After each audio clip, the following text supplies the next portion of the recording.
Welcome back, class. So, we're going to be learning about objects now. So, as you see, we're slowly moving on. And then after we're done with objects, we'll be moving on to potions. And then we'll start learning spells. Like curses, hexes, jinx, and other spells. So, after we're done with these other lessons we're doing, we start doing magic.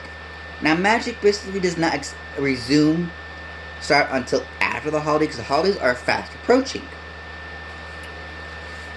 But we will I will teach you some magic as well before the holidays. But you will not be able to be practicing and casting them until after the holidays. So if you do have this book right here, this book, the spell book, I want you to go to chapter 4, of course.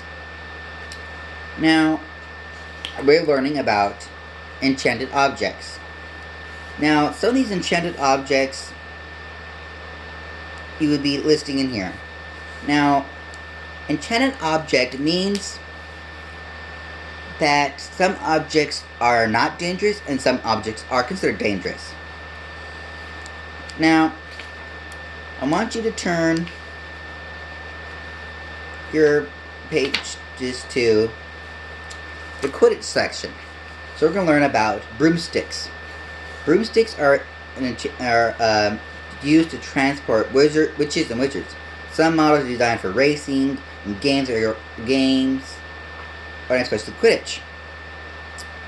They are enchanted with a flight, charm unknown, the cushioning charm, breaking charm, disillusionment charm. Earliest known used in 962 as evidenced by a German manuscript. Now, broomsticks can be dangerous. And they say, how can a broomstick be dangerous? Well, even though they are enchanted, there are some other spells that other witches can actually cast another enchantment on a broomstick, and it can cause them to be dangerous. So is known as a jinx enchantment. A jinx enchantment is basically where the broom can get out of control and can flick you or fling you off your broom and cause you to fall to your death. So you want to be careful about that too, as well. Bludgers are also enchanted. Now they can also be another enchantment that can also be enchanted onto them.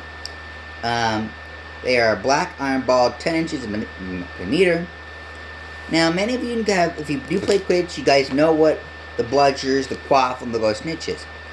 But you have to be careful about the bludgers, because sometimes the bludgers, another enchanted could be onto them, and can hurt us as well. Because if a bludger hits you, it can cause your arm be broken, or it can hurt you, or it can even kill you, depends on where it hits you at. Now, next I want you guys to turn to this section of the Deathly Hallows. Now, the Resurrection Stone, as many of you have known, is to return the loved one's spirit from the grave back to life. The stone must be turned 3 times for this to happen. So some of you guys know the story of the Deathly Hallows. Now, I will not be teaching you the story of the Deathly Hallows, because that is to be told in history, and Hogwarts history. Now, Hogwarts history doesn't mean it's the lesson of history of Hogwarts. It means the history of magic as well. So in the history of magic, you'll be learning about the Deathly Hallows. So if you are in that class, and if you are Professor Binns, he will be teaching you about the Deathly Hallows. Now, wands can actually be dangerous. If you see the Elder Wand and other wands are also enchanted. Now, some of these wands can be extremely dangerous as well. They can also harm you as well. So you gotta be careful of objects as well. There are also other objects out there that can actually harm you. Many objects are enchanted and can actually harm you. Some objects that you need to be careful approaching, because some objects that are enchanted have the enchantment which could actually kill you or harm you. And there is basically no way to stop these enchanted items. There are sometimes spells that can actually stop them. But it is best that you guys can just know this. When it is best to find which object is safe to approach. So there is a spell which is known as a detection spell, which detects enchanted items. Now, what this spell does is it detects if the enchanted item is safe or not. So when you cast this little, when it comes back, the spell comes back to you, you feel this little presence. And if that presence comes back to you, then that tells you that that item is enchanted and is considered very dangerous. Now, when if you do cast a spell and nothing comes back, then it is safe to use. So it's always safe to use the detection spell, on the enchanted item to tell you if it's safe or not. Because there are other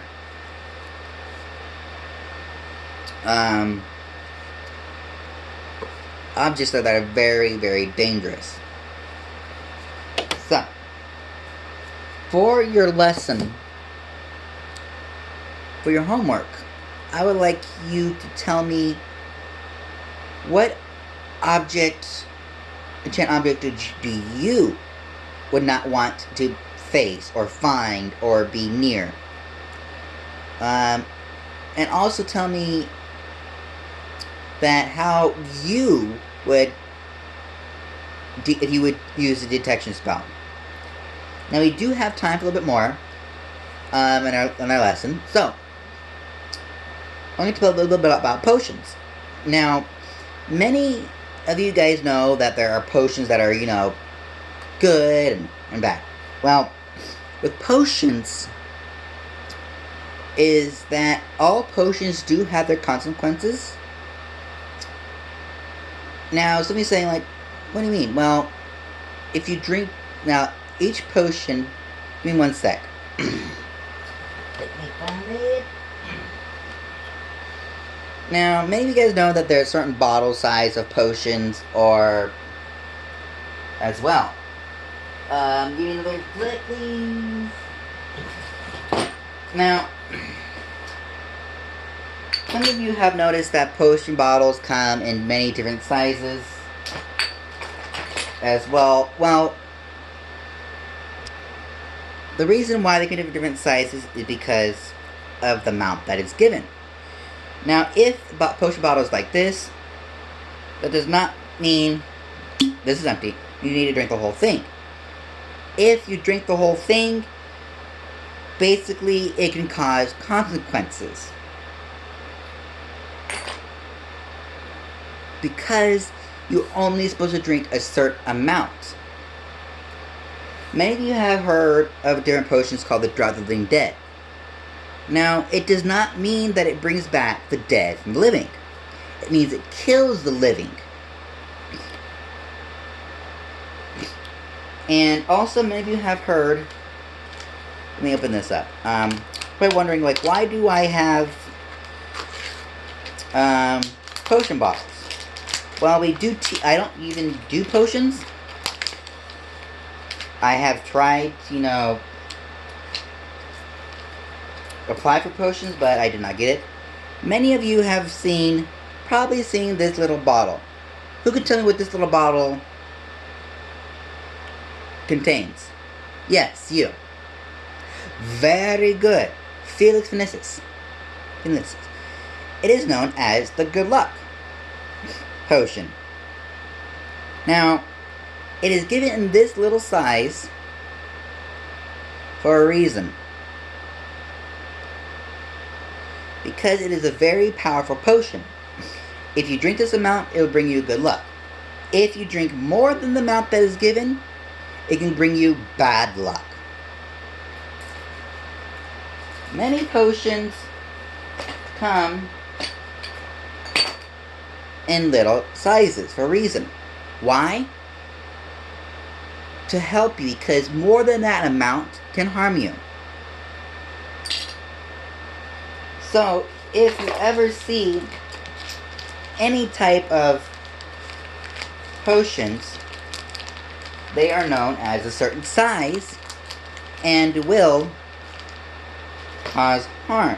Now, supposed to like this is known as serum. The serum potion can I will teach you late. In potion class you learn about the serum potion. The serum potion detects lies, makes you tell the truth. Now this complete amount is the amount you need to tell the truth. It may look a lot, but it's really not that much. Now when you put this in someone's drink or put in their mouth, it makes them tell the truth. But if you give more than if you give more than that amount into someone, it'll make them blurt out everything. And it'll make them blurt and blurt and blurt and babble, babble, babble, babble constantly. And you don't want them to do that, because they'll spill everything. You only want them to spill certain things. Many potions come in many different types of bottles.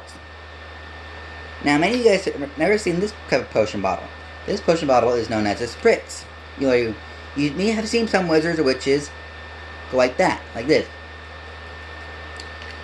Because they give us a few spritz of how much they need. If a wizard or witch ingests more potions than they can handle, it can either do certain consequences. It can kill us, can harm us, make us sick. It can even make us lose our minds, mess with us, because we cannot at all handle certain let me find something else.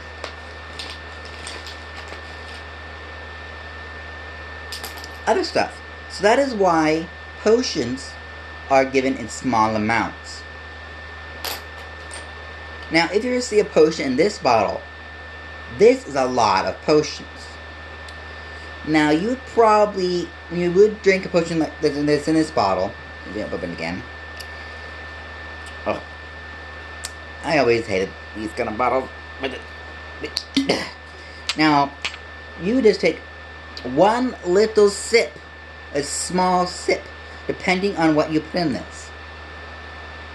Now, does that mean that you need to put in your good luck potion in this? If you put a good luck potion in this and you drink a little sip, that'll be too much. Certain potions are put in big bottles and considered to take certain sips.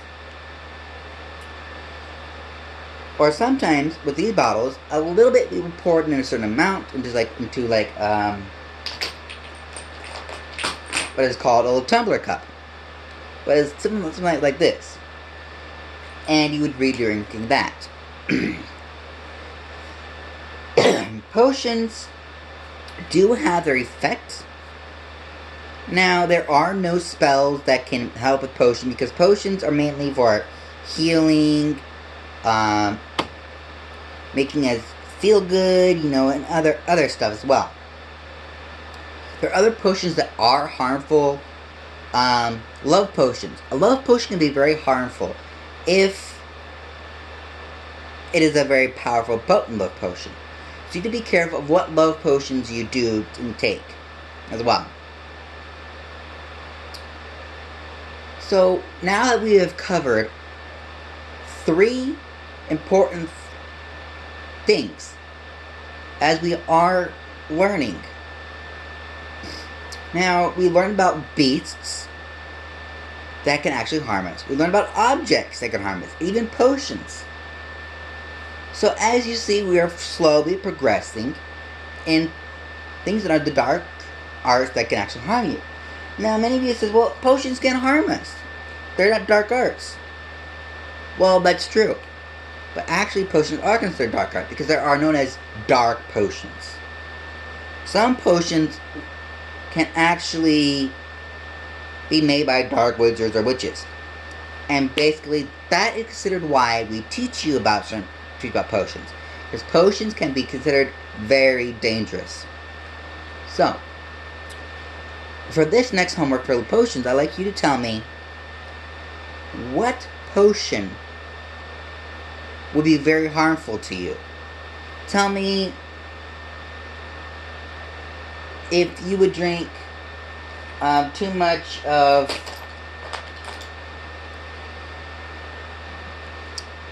the good luck potion. What will that do to you if you drink too much of another potion? Tell me what effects will that have on you if you drink too much of certain potions.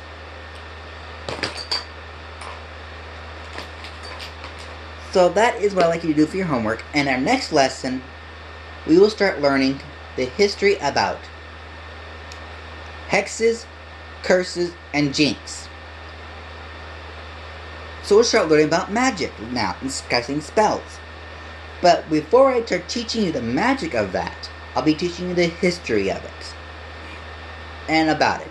So I will see you in our next lesson about hexes, curses, and jinx. Have a good day and class dismissed.